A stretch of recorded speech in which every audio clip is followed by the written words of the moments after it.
खुले विचारों की शीना पेशे से इंटीरियर डिजाइनर थी।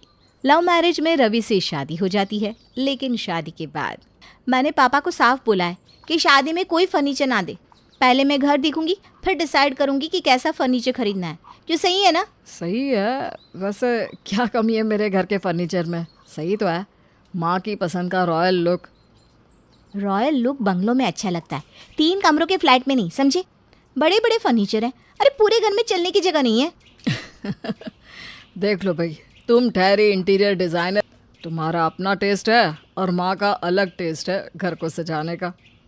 खैर, रीना कुछ दिन बाद जब काम से फ्री होती तो कभी घर का नाप लेती तो कभी सामान यहाँ वहाँ खिसकाती। सास रोज़ शीना को देखती कि वो क्या कर रही है, लेकिन कुछ नहीं बोलती। फिर एक दिन सास देखती है कि शीना घर के फर्नीचर की फ़ोटो खींच रही है। ये क्या कर रही है बहू? फ़ोटो क्यों ले रही है घर के फर्नीचर की? वो क्या है ना माँ जी, घर का सारा सामान ऑनलाइन बेच रही हूँ और फिर अपने तरीके से लूँगी।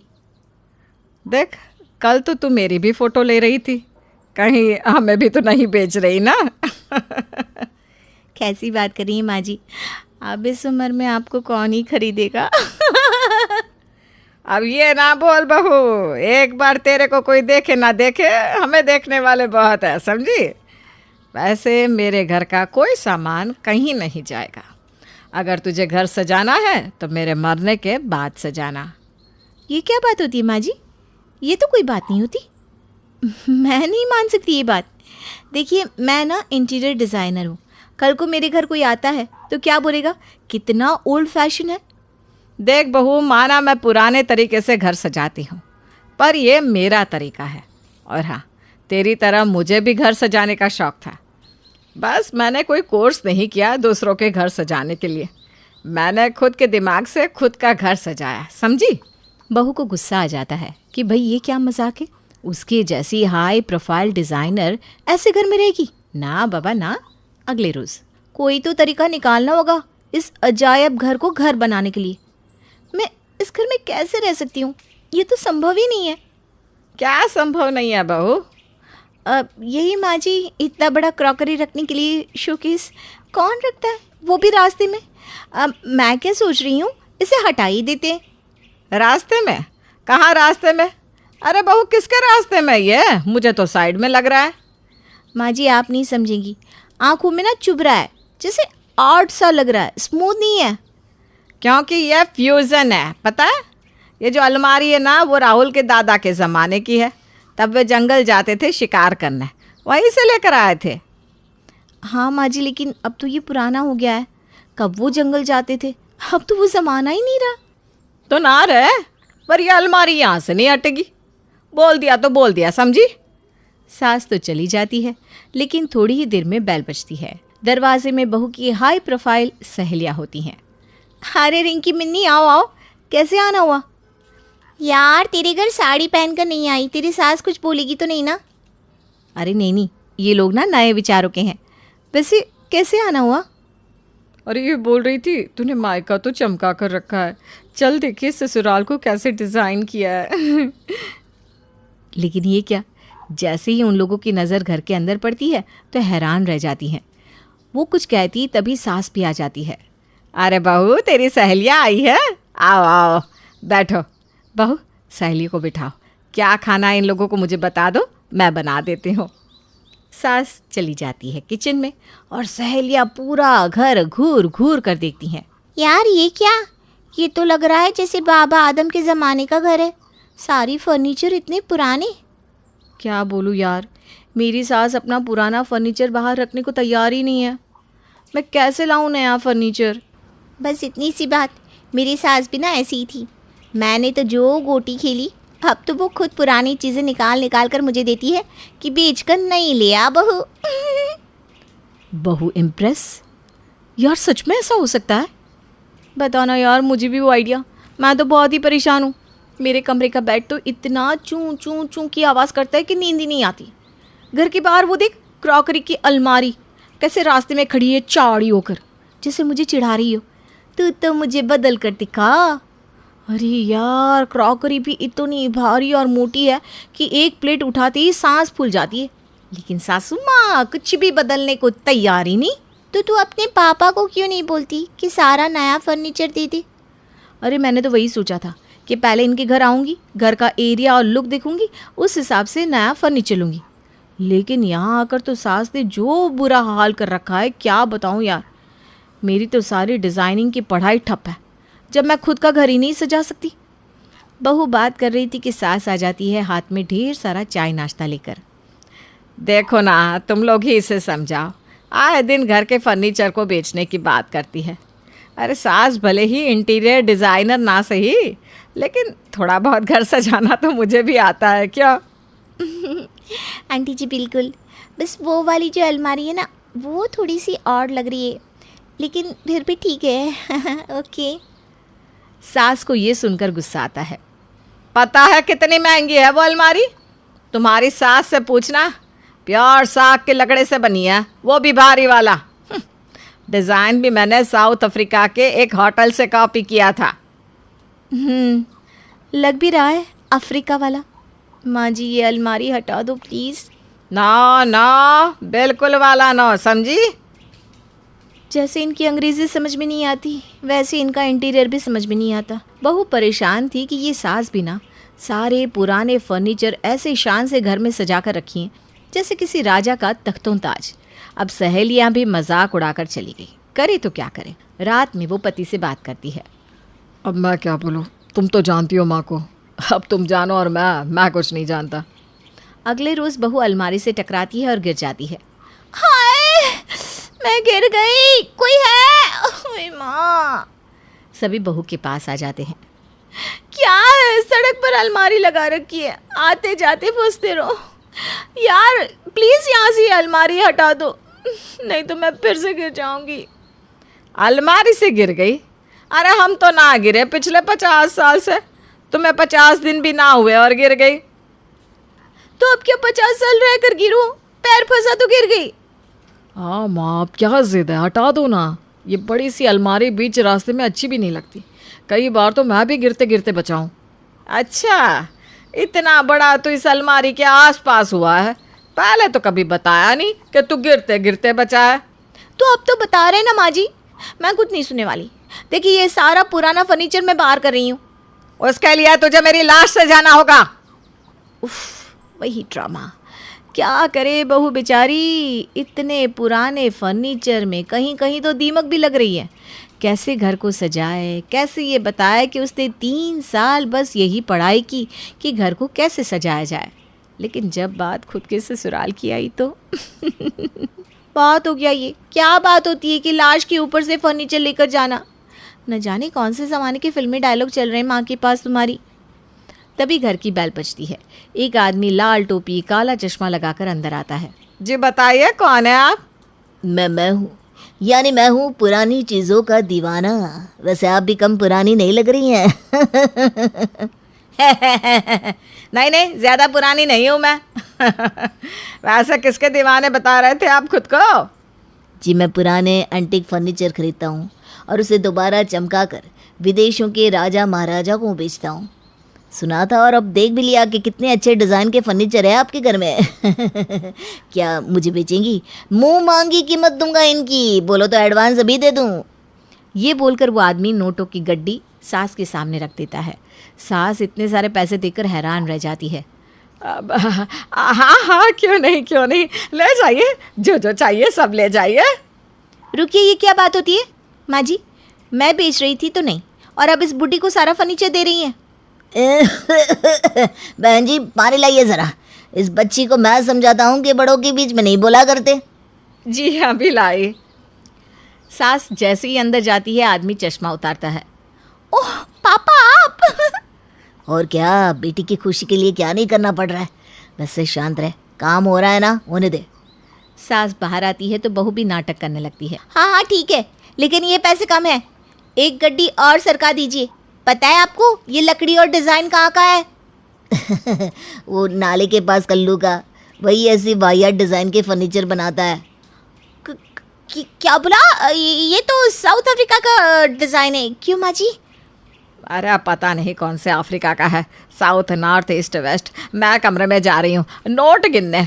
बहू तो ये ना सारा फर्नीचर खाली करवा देना, और हाँ वो वाली अलमारी तो निकाल ही देना, तो बार बार गिरती है ना, अच्छा नहीं लगता है। हमारा समाज आज बहुत आगे बढ़ चुका है, पर फिर भी कई परिवार है जहाँ बेटी के जन्म को एक दुर्भाग्य से ज्यादा और कुछ नहीं समझा जाता।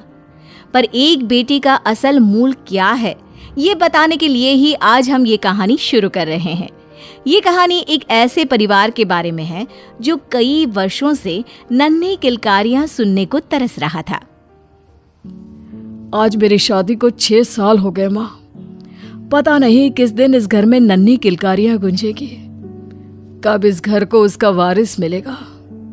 क्या पता बेटा, भगवान किन कर्मों का फल दे रहा है इस बुढ़िया को। लगता है बिना पोते की शक्ल देखे ही मेरे प्राण पंखेरु उड़ जाएंगे। मैं तो कहती हूँ मुरारी, तू दूसरी शादी कर ले।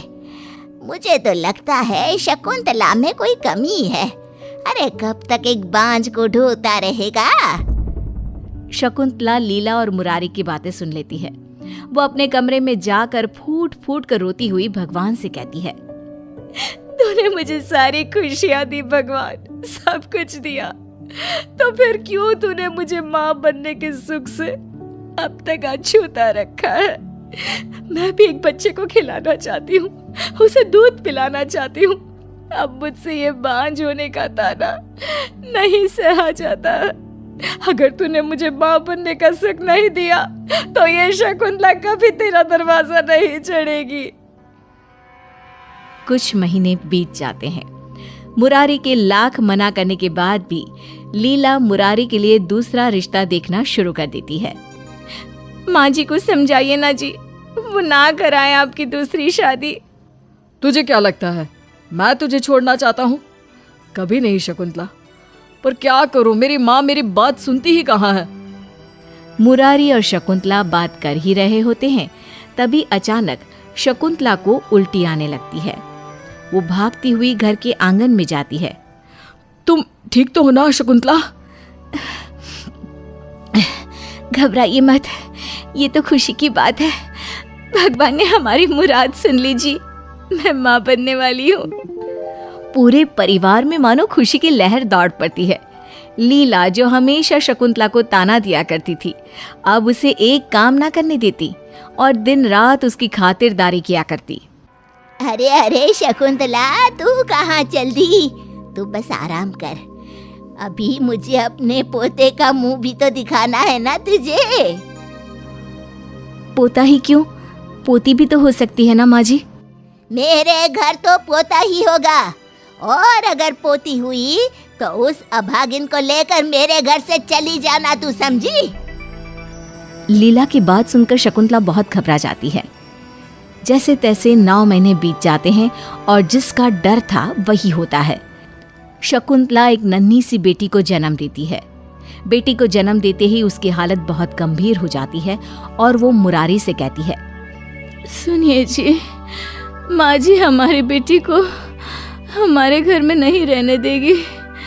पता नहीं कितने पल बाकी है मेरे जीवन के, मुझसे वादा कीजिए मेरी बेटी हमारे ही घर में बड़ी होगी। ये कहते कहते ही शकुंतला दम तोड़ देती है। उसकी मौत के बाद मुरारी का जिंदगी से मन उबने लग जाता है। लीला को नेहा यानी कि शकुंतला की बेटी फूटी आंख न सोहाती। वो नेहा को बिल्कुल देखना नहीं चाहती थी। छोटी उम्र से ही नेहा घर के सारे कामकाज करती, कपड़े धोना, बर्तन मांजती, और इन सब के बाद भी नेहा अपनी पढ़ाई नहीं कर पाती थी। शकुंतला अपने साथ क्यों नहीं ले गई तुझे? अरे पता नहीं किस घड़ी में पैदा हुई तू, अपनी माँ को ही खा गई। अपने बाप की हालत देख, उसे इस तरह रोता बिलखता देखकर दया नहीं आती। पर दादी, इसमें मेरी गलती क्या है? मैं तो खुद रोज भगवान से पूछती हूँ कि उन्होंने मेरे साथ ऐसा क्यों किया, क्यों मेरी माँ को छीन लिया, क्यों पापा मुझे पसंद नहीं करते? क्योंकि लड़की होना एक अभिशाप है, अभिशाप। वो तो तेरी माँ मरते हुए तेरे बाप को कसम देकर गई थी कि तुझे इस घर में ही रखे, वरना मैंने तो कब का तुझे घर से निकाल फेंक दिया होता। मुरारी धीरे धीरे अब दुकान पर जाना भी छोड़ने लगता है। घर की माली हालत बिगड़ने लगती है। 15 साल की नेहा घर के सारे काम करने के बाद बच्चों को पढ़ाती ताकि उन पैसों से वो घर चला सके, और उसके बाद में वो खुद भी पढ़ती। एक दिन जब अपनी दवाइयाँ लाने के लिए लीला इधर उधर पैसे ढूंढ रही होती है। ये लो दादी, मेरे महीने की कमाई, इससे घर खर्च चल जाएगा और आपकी दवाई भी आ जाएगी। नेहा की बात सुन के एक बार के लिए लीला का मन जैसे पसीज सा जाता है, पर मुरारी की हालत सोचकर वो फिर से गुस्से में कहती है, 4 पैसे क्या कमा लिए, मुझे घमंड दिखा रही है। बढ़िया आई, चल हट। तेरे पैसों की दवाई खाने से अच्छा है कि मर जाऊं मैं। नेहा अपनी कमाई का एक हिस्सा अपनी दादी के अलमारी में रख देती, बाकी घर खर्च और अपनी पढ़ाई पर लगाती। कामकाज छोड़ने के बाद अब मुरारी धीरे धीरे नशे का आदी होने लगता है। वो दारू पी कर आता और नेहा को बहुत मारता। नेहा एक शब्द ना कहती, सब कुछ सह लेती। तेरे कारण ही मेरी अच्छी खासी जिंदगी बर्बाद हो गई। एक कामकाजी आदमी, एक निकम्मा, एक नशेड़ी बन गया। अरे हम सबको जहर क्यों नहीं दे देती तू? इतना सब होने पर भी नेहा हार न मानती और सब कुछ ठीक करने की कोशिश करती रहती। ऐसे ही 10 साल बीत जाते हैं। नेहा अपने आंगन में अपनी दादी के साथ गेहूं साफ कर रही होती है। तभी गांव का डाकिया भागते हुए आता है। अरे लीला काकी, हमारी नेहा कलेक्टर बन गई। कलेक्टर? कलेक्टर मतलब वो जिसके पास सब गांव के लोग बिजली पानी समस्या के लिए जाते हैं? हाँ काकी हाँ, अब वो पदवी हमारी नेहा संभालेगी। अरे तूने कब दी कलेक्टर की परीक्षा? इसमें तो बहुत पढ़ना पड़ता है। तूने ये सब कैसे किया रे नेहा? मैं गांव में सबको खुशखबरी देते हुए आ रहा हूँ। सोचा ये खुशखबरी मुरारी भाई को भी दे देता हूँ। बहुत दुख देखा है उन्होंने, अब तो सुख के दिन आ गए उनके। डाकिया कमरे में जाता है और क्या देखता है, मुरारी बेसुध होकर जमीन पर पड़ा है। सभी उसे लेकर अस्पताल जाते हैं, जहां डॉक्टर उन्हें बताते हैं कि मुरारी की दोनों किडनी खराब हो चुकी हैं। आप लोग जल्द से जल्द एक किडनी का इंतजाम कीजिए, हमें अभी ऑपरेशन करना होगा। आप ऑपरेशन शुरू कीजिए डॉक्टर साहब, मैं दूंगी पापा को किडनी। अरे ये क्या कह रही है तू लड़की? अभी अभी तो कलेक्टर बनी है, पूरी जिंदगी पड़ी है तेरे आगे। एक किडनी वाली लड़की से कौन करेगा शादी? तो ना करे दादी, भले ही मैं मर क्यों न जाऊं, पर पापा को बचाने की पूरी कोशिश करूंगी। शायद मेरी लाश को देखकर आप लोगों को मुझसे प्यार हो जाए। ऑपरेशन पूरा हो जाता है। मुरारी की जान बच जाती है। जब मुरारी को पता चलता है कि उसकी जान नेहा ने बचाई है तो वो फूट फूट कर रोता है। मैंने कभी तुझे प्यार नहीं दिया, पर फिर भी तूने मुझे अपनी किडनी दे दी। अरे भैया ये तो कुछ भी नहीं, हमारी नेहा तो कलेक्टर बन गई है। अरे बहुत भाग्यशाली हैं आप, जो ऐसी बेटी आपके घर पैदा हुई। भगवान ऐसी बच्ची सबको दे। लीला नेहा को प्यार से गले लगा लेती है। मुरारी और लीला को अपनी गलती का पछतावा होता है। दोनों नेहा से माफी मांगते हैं। उन्हें नेहा की अहमियत समझ में आ गई थी और नेहा का परिवार फिर से एक हो जाता है। अनीता और रोहित की 5th मैरिज एनिवर्सरी होती है, जिस पर वो दोनों रात को रेस्टोरेंट में डिनर के लिए जा रहे होते हैं कि तभी उनके दोस्त अविनाश और नम्रता केक लेकर उनके घर पहुंच जाते हैं। Happy anniversary. वैसे तुम लोगों ने तो हमें बुलाया ही नहीं। पर हमने सोचा कि दोस्त तो अपनी ही है, इसलिए केक लेकर आ गए। लेकिन तुम्हें देखकर लगता है कि कहीं जा रहे हो, तो हम भी चलते हैं। अरे कुछ नहीं होता, रुको, चाय पानी तो बनता है। देखा, मैंने कहा था ना टाइम पर नहीं जाते हैं, वरना ये दोनों चाय पानी या डिनर किसी न किसी बहाने से रोकने की कोशिश करेंगे ही। बेबी, हमें आना ही नहीं चाहिए था। चलो चलते हैं, इनका दिन है, एंजॉय करने दो। वहां रुकने और जाने की बहस चल ही रही होती है कि अनीता अचानक चिल्लाते हुए बोलती है, चुपचाप बैठ जाओ। जिसे सुन सब एक झटके में सोफे पर बैठ जाते हैं। अब सारे साथ तो बैठे होते हैं, लेकिन उनके बीच ऑकवर्ड साइलेंस बन जाता है, जिसे तोड़ने की कोशिश करते हुए एक बार फिर अविनाश और नम्रता बोलना शुरू करते हैं। तो फिर आज इस जोड़ी ने एक दूसरे को क्या क्या गिफ्ट्स दिए? रोहित को जब जो चाहिए होता है मांग लेता है, और इस साल उसे कुछ नहीं चाहिए था, इसलिए उसका गिफ्ट अभी बाकी है। ओ, पर इसने तो पक्का तुम्हें बड़ा सरप्राइज दिया होगा। अरे हमें अपने भाई पर पूरा भरोसा है। सरप्राइज की क्या बात करते हो? इन्होंने तो सीधा शॉक दिया है, शॉक।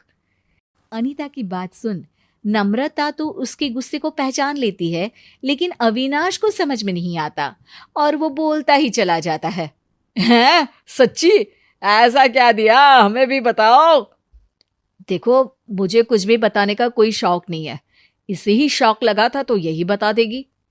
इसके आगे कि नम्रता का पति और कुछ बोले, उससे पहले ही नम्रता टॉपिक बदलने की कोशिश करके पानी के बहाने उठकर वहां से रसोई में चली जाती है, जिसके पीछे पीछे अनीता भी चली जाती है। क्या हुआ? कोई लड़ाई हुई है क्या? अरे यार, क्या बात करते हो रोहित? हमारी एनिवर्सरी पर भी तुम्हारे बॉस के साथ तुम्हें मीटिंग करनी थी। अरे अब इसमें मैं क्या कर सकता हूँ? बॉस नौकरी से निकाल देगा अगर उसका ऑर्डर नहीं मानूंगा तो। हाँ, इसीलिए पत्नी को बीच में लटका दो। अब ना हम डिनर के रहे, ना कहीं घूमने जाने की। ऐसे कैसे? अभी डिनर करने जाएंगे ना, उस रेस्टोरेंट में नहीं तो किसी दूसरे में। बस 5 मिनट दे दो। रोहित बाथरूम में चला जाता है और तभी उसका फोन बजने लगता है, जिसे अनीता उठा लेती है। इससे पहले वो कुछ बोलती, दूसरी तरफ से रोहित का दोस्त बोलना शुरू कर देता है। भाई, एक शादी के दिन को धूमधाम से सेलिब्रेट करने के बाद हर साल उसी बर्बादी का जश्न मनाने का कोई तुक तो नहीं बनता। चले फिर भी हैप्पी एनिवर्सरी। क्या बात है, वैसे तो मेरी बात पर बहुत हंसता है, आज इतना शांत क्यों है? भाभी पास में ही है क्या?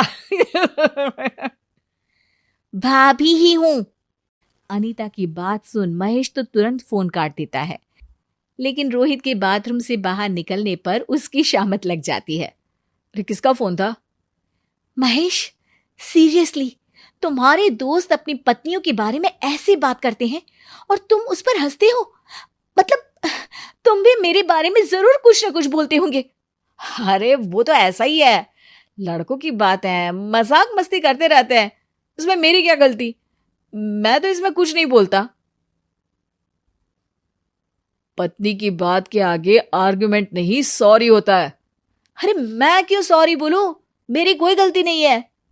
भाई देख, साड़ा कुत्ता कुत्ता पर इनका कुत्ता टॉमी, इसलिए सॉरी बोल और बात खत्म कर। यार मानती हूं उसकी गलती है, लेकिन इस पर एनिवर्सरी क्यों खराब करनी? सॉरी बोल देना। मैं सॉरी क्यों बोलूं? मेरी क्या गलती? इसी तरह दोनों तरफ बहुत देर तक सॉरी कौन बोलेगा इसका डिसीजन चलता रहता है। अब अनीता और नम्रता रसोई से बाहर आती हैं, जिन्हें देख वो दोनों भी चुप हो जाते हैं। कुछ देर शांति में बैठने के बाद उन दोनों के गुस्से से परेशान अविनाश और नम्रता उन्हें ले जाकर कमरे में बंद कर देते हैं। अब अगर बाहर निकलना है तो कोई एक सॉरी बोलकर बात कर ले। अविनाश की बात सुन अनीता और रोहित एक दूसरे को देखते हैं, लेकिन सॉरी के लिए अभी भी कोई तैयार नहीं होता। अब अनीता वहां बैठी बैठी कमरे की सफाई करने लगती है और रोहित फोन चलाता रहता है। इसी तरह कुछ घंटे बीत जाते हैं। केक काटे? हाँ, आई लव यू। डिट्टो। दोनों खुश होकर नम्रता को दरवाजा खोलने के लिए कहते हैं और बाहर निकलकर खुशी खुशी केक काटते हैं। देखा, मैंने कहा था ना, जब गलती समझ आएगी तो अपने आप सॉरी बोल देगा। अरे मैंने कोई सॉरी नहीं बोला। अरे क्या बात कर रहा है भाई, मतलब अनीता ने तुझे सॉरी कहा? ऐसा मेरे साथ कभी नहीं हुआ। देखा बेबी, पत्नियां भी सॉरी बोलती हैं, कुछ सीखो। मैंने भी सॉरी नहीं बोला। है? बिना किसी के सॉरी बोले प्रॉब्लम सॉल्व कैसे हो गई? अरे कभी कभी ना गलती किसी की नहीं होती, बस एक सिचुएशन होती है और बिना गलती के सॉरी भी नहीं बनता। रही बात सिचुएशन की, तो उसमें बस अपना प्यार याद रखो, सब ठीक हो जाएगा। वाह, इसे कहते हैं सच्चा प्यार। अरे कल तक तो हर बात पर मेरा सॉरी बोलना तुम्हारे लिए सच्चा प्यार था। उसके बारे में घर जाकर डिसाइड करते हैं।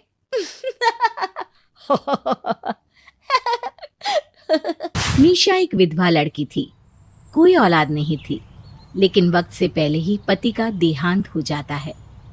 फिर उसकी जिंदगी में रोहन आता है। तुम्हारी पहली शादी में क्या प्रॉब्लम थी?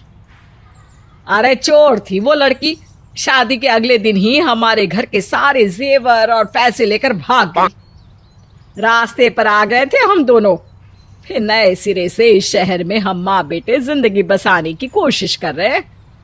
ओ, मुझे माफ करिएगा, ये तो बड़ा ही बुरा हुआ। हाँ हुआ तो, लेकिन बार बार इस बात पर बात ना हो निशा बहू, वही अच्छा रहेगा। और किसी से कुछ कहने सुनने की कोई जरूरत भी नहीं है। लेकिन एक दिन अचानक रात में, भागो भागो, घर में आग लग गई है, अरे सारा सामान जल गया। निशा रास्ते पर खड़ी सोच रही थी, मेरी मेहनत की कमाई से बना पूरा घर जलकर खाक हो गया है। अरे बहू, परेशान होने की जरूरत नहीं है। जब तक घर फिर से ठीक नहीं हो जाता, रोहन, मैं और तू होटल में रह लेंगे। अरे मेरे पास कुछ जमा पूंजी है। कुछ दिनों बाद, अरे निशा, उस मकान में तो कुछ भी नहीं बचा, लेकिन अच्छी बात यह है कि बीमा वालों ने हम लोगों को जमीन सहित पूरा जला मकान लेकर 1 करोड़ देने की बात की है। अरे वाह, ये तो बहुत बड़ी रकम है। इससे तो हम फिर से उससे भी अच्छा मकान बना लेंगे। हाँ निशा, अब हम लोगों के बुरे दिन खत्म हो गए। अरे निशा बहू के कदम ही इतने अच्छे पड़े हैं घर में। इस पेपर पर साइन कर दो निशा। निशा बिना देखे रोहन ने जिस पेपर पर कहा साइन करती चली गई। फिर एक दिन, अरे रोहन बेटा, बहुत दिन हो गए मंदिर दर्शन करने नहीं गई, ले चलना जरा मंदिर। हाँ माँ, लेकिन घर में सामान रखा है, यूं लॉक लगा कर जाना ठीक नहीं होगा। अरे आप जाइए ना, माँ जी को दर्शन करवा कर लाइए, मैं यहीं ठीक हूँ। ओके, मैं और माँ जल्दी घर लौट कर आते हैं। फिर क्या था, 2 घंटे 3 घंटे, पूरी शाम और फिर रात के बाद अगले सुबह कोई कमरे में वापस नहीं आता। थोड़ी देर बाद रोहन का फोन आता है। निशा, तुम अच्छी लड़की हो इसलिए फोन कर रहा हूँ।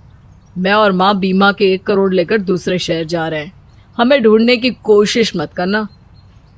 अब तक निशा समझ चुकी थी कि पहले पति के मौत के बाद दूसरे पति से उसे धोखा मिला है। पूरी तरह से टूट चुकी निशा को होटल वाले पैसा ना देने के कारण निकाल देते हैं। अब कहाँ जाऊं, पैसे भी नहीं है और कोई रिश्तेदार भी नहीं। तभी उसे एक होटल के बाहर नौकरी का बोर्ड लगा दिख जाता है। सुनिए, मुझे इस नौकरी की तलाश है। ठीक है, तुम्हें सुबह 6 बजे उठकर रात के 12 बजे तक काम करना होगा। बदले में तुम्हें थोड़े पैसे, खाना और पीछे वाले कमरे में रहने की जगह मिल जाएगी। मंजूर है?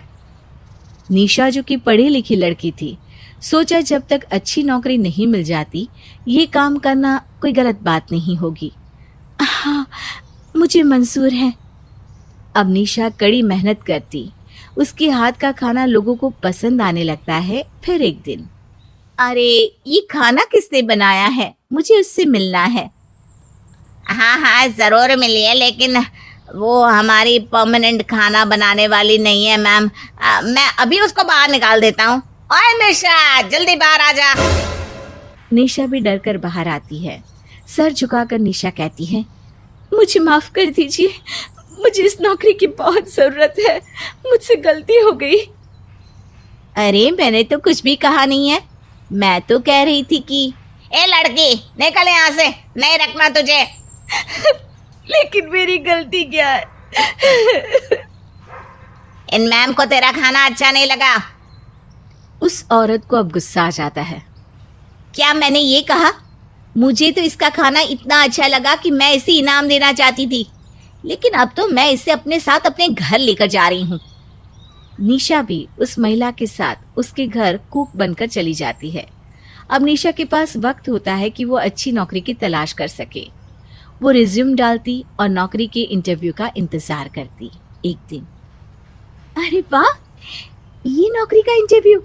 मैंने तो कभी सोचा ही नहीं था कि मेरी जिंदगी में इस जगह से भी कॉल आ सकता है, लेकिन मेरे पास तो ऐसे कोई कपड़े है ही नहीं। निशा अपने बचाए पैसे को लेकर कपड़े लेने जा ही रही होती है कि रास्ते में उसे एक अच्छे घर का, लेकिन थोड़ी फटेहाल हालत में एक लड़का पैसा मांगता दिखता है। प्लीज़ कुछ पैसों की मदद कर दीजिए, मेरी नौकरी लगते ही मैं वापस कर दूंगा। मैं पढ़ा लिखा इंसान हूँ, बस वक्त और हालात का मारा हुआ हूँ। निशा को उसे देखकर अपने दिन याद आते हैं कि कैसे वो भी रास्ते में आ गई थी। ये लो, सारे रख लो। ये तो किसी काम के पैसे लगते हैं। हाँ, वो कल मेरा एक जॉब इंटरव्यू है। पैसे जमा किए थे कि अच्छे कपड़े ले लूंगी, पर कोई बात नहीं, नौकरी लगनी होगी तो मेरी योग्यता के दम पर लग ही जाएगी। पैसों की जरूरत मुझसे ज्यादा तुम्हें है। फिर क्या था, जैसे ही वो लड़का पैसे लेता है, ढेर सारा मीडिया का कैमरा और माइक उन लोगों के सामने आ जाता है। निशा घबरा जाती है। मैंने कुछ नहीं किया है। लड़का अपना मेकअप उतारता है। ओह, तुम तो वो हीरो हो ना, रोहित कुमार। माफ कीजिए, मैंने आपको पहचाना नहीं। दरअसल मैंने अपना भेष बदला था, मैं शादी के लिए लड़की की तलाश कर रहा था।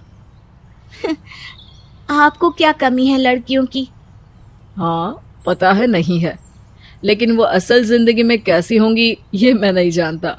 इसलिए मैंने ये नाटक किया कि कोई साफ दिल की लड़की मुझे मिल जाए। तुम सच में बहुत अच्छी हो। अरे नहीं नहीं, वो तो मैंने इसलिए मदद की क्योंकि ये वक्त मैं भी देख चुकी हूँ। हाँ, तुम्हें अपना बुरा वक्त याद है और तुम उस हालत में किसी को नहीं देखना चाहती। तुम्हारे पास जो कुछ जमा पूंजी थी तुमने मुझे दे दी। इससे ज्यादा साफ दिल और क्या हो सकता है? क्या तुम मुझसे शादी करोगी? लेकिन मेरी पुरानी जिंदगी में सब ठीक नहीं रहा है। वो रोहित कुमार को सारी बात बता देती है।